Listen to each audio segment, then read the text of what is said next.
Meet the Quetzalcoatlus, the giraffe-sized pterosaur that was the largest flying dinosaur to ever live. Since this startling creature's discovery in the 1970s, scientists were baffled as to how Quetzalcoatlus managed to get off the ground, but now they finally solved the mystery. The Quetzalcoatlus has baffled experts for decades. Part of the ancient pterosaur group of flying reptiles, its fossilized remains were first discovered in the 1970s and revealed a staggering wingspan of 40 feet. Although it was evidently the largest flying dinosaur that ever lived, exactly how it managed to fly remained a mystery until now. However, with its paper-thin bones, only a few dozen fossils stood the test of time.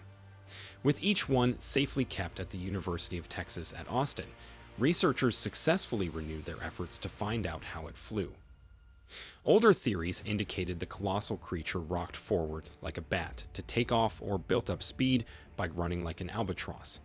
However, a new study published in the Journal of Vertebrate Paleontology found that it leaped 8 feet in the air to flap its wings, instead shedding new light on an ancient enigma. Formerly known as Quetzalcoatlus northropi, the winged creature is a member of the Azhdarchida family of toothless pterosaurs with elongated necks. And although it stalked the continent during the late Cretaceous period about 70 million years ago, its fossils were only first discovered in 1971. Douglas Lawson had been a geology graduate student at the University of Texas at Austin when he discovered the first bone at Big Bend National Park in Brewster County, Texas. He named the genus after the feathered Quetzalcoatl serpent god from Aztec myth, and the species Northropi after aircraft pioneer John Northrop. According to the Carnegie Museum of Natural History, the wingspan of Quetzalcoatlus northropi was 40 feet, about the same as an average city bus. Like other pterosaurs, its bones were found to be hollow to allow for flight.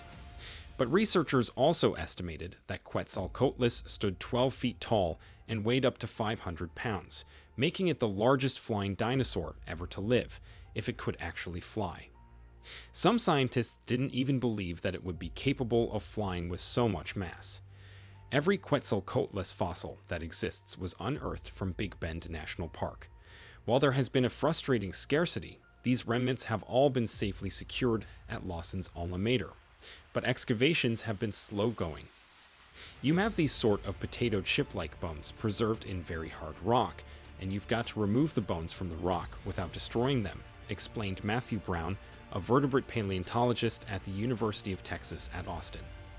And this year, a new generation of researchers reviewed the fossils in a monograph of 5 papers that purports to show definitively that Quetzalcoatlus flew, and exactly how it managed to do so. While Quetzalcoatlus was not a dinosaur per se, Quetzalcoatlus' existence alongside them has fascinated Kevin Padian for years. A co-author of one of the 5 papers and a paleontologist at the University of California, Berkeley, he believes this research sheds new light on pterosaurs, the first animals after insects to evolve flight. This ancient flying reptile is legendary, although most of the public conception of the animal is artistic, not scientific, he said. This is the first real look at the entirety of the largest animal ever to fly, as far as we know. The results are revolutionary for the study of pterosaurs. How Quetzalcoatlus managed to get off the ground despite its enormous size. The newly released monograph covers a wide array of topics. These included the animal's initial discovery and known distribution, their prehistoric habitat, physical characteristics, and taxonomy, as well as an updated evolutionary family tree and analysis of their morphology. Pterosaurs have huge breastbones, which is where the flight muscles attach, so there is no doubt that they were terrific flyers, said Padian. Despite the range in size from large to small, researchers had attributed all previously uncovered fossils of Quetzalcoatlus northropi to that same species. It was only now that they realized that the smaller bones weren't those of juvenile members, but belonged to 2 previously unknown pterosaur species instead. To say that this work is long awaited is something of an understatement, said pterosaur expert Darren Naish. Identified as Quetzalcoatlus lawsoni, one of them was named in honor of Douglas Lawson and was only the second Quetzalcoatlus to ever be found. This creature had a wingspan between 18 and 20 feet. The other pterosaur species was christened Wellnhopterus brevirustri and is unrelated to Quetzalcoatlus.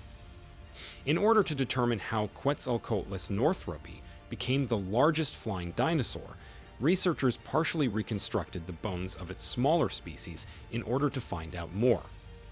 Scientists discovered that the flying reptile did not rock back and forth like a bat, nor did it gather speed by running like an albatross as had previously been theorized. Instead, Quetzalcoatlus jumped 8 feet straight up into the air and started flapping its giant wings before soaring away. We applied a lot of the aerospace knowledge to understanding how something like airfoil works and how much speed you need to generate lift, said Brown. The work also revealed larger Quetzalcoatlus lived like herons, hunting alone in rivers and streams. Then in evergreen forest, Big Bend provided a plethora of crabs, clams, and worms for them to eat with their long and toothless beaks. Quetzalcoatlus lossini were more social, their bones found together in one place. The good news is that it very much delivers, as never before has so much detailed information on Ajdarchids been gathered in the same place, this meaning that the work will serve as the standard go-to study of this group for years, probably decades, to come, said Naish.